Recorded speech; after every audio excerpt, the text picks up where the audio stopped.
Permanent representative of Italy, and I now give the floor to Sweden. Sweden has the floor. Thank you, Madam Chair. On behalf of the Swedish delegation, I would like to introduce the Swedish youth delegate, Ms. Noura Berrouba, who will address the committee in her own capacity.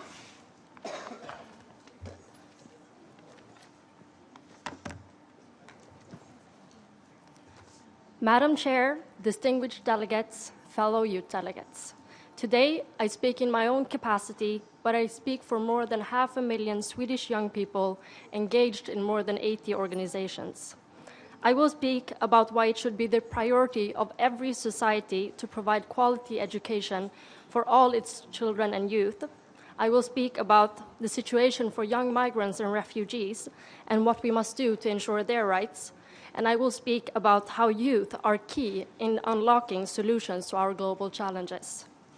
Education is a human right, a cornerstone of critical thinking, and a necessity for self-realization. Education is a global catalyst for gender equality, health, peace, poverty eradication, and sustainable development.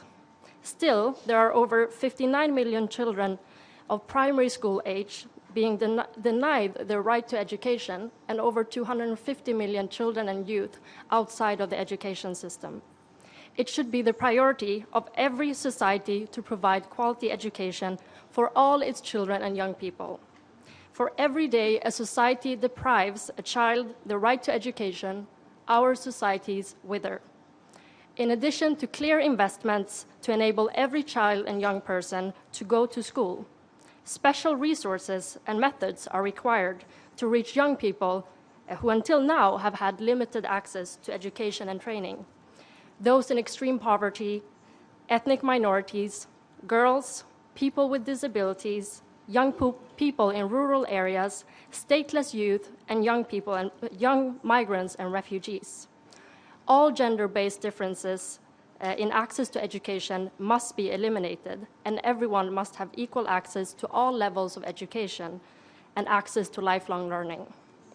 This year marks 65 years since the adoption of the Refugee Convention, and globally, 65 million people have been driven from their homes. Half of today's refugee population are children and youth, making this both a global and a generational crisis. The conflicts in Syria and Afghanistan have sparked the largest humanitarian crisis since the Second World War, and climate change will in the future enforce and create new patterns of migration and forced displacement. The most commonly cited estimate of climate migrants is about 200 million people by 2050.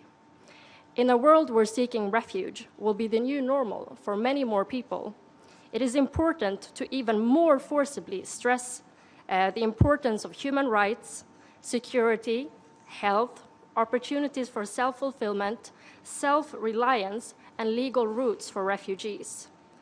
And, very importantly, an international unanimous defense of the right of asylum. And since it seems we all need to be reminded, human rights apply to everyone, always, everywhere, without exception. Inaction in the face of one of our largest humanitarian challenges is not an option. Urgent action is needed in providing shelter, employment, education, and safe routes. Providing education to young refugees must be a priority. Otherwise, we risk creating a lost generation. Being a refugee should not be to put life on pause. The average time out of a country for a refugee is well over a decade, and if we do nothing, thousands of refugee children may reach adulthood without ever seeing a first day at school. No one should experience an entire childhood as a refugee. We must do everything we can to ensure a short transition into safety. Our accomplishment in solving these issues depends on our efforts to create inclusive and representative social, political, and economic platforms. Youth are experts on their own lives, but they're also experts on so much more. We unlock the possibility for young people's crucial participation in these and many more areas by ensuring that they can participate, that they want to participate, and that invitation and information extended to other groups also reach them. Youth participation must be modeled through a rights, representation, and resources perspective. Youth participation is enabled by putting every child in school, every youth in education, and every young adult in decent employment. Agenda 2030 is a prime example of our largest intergenerational issues. Intergenerational problems require intergenerational solutions, and intergenerational solutions require intergenerational dialogue. Approaching 2030, the need for partnering for change, both between countries and within countries, has never been as important. Thank you, Madam Chair. I thank the distinguished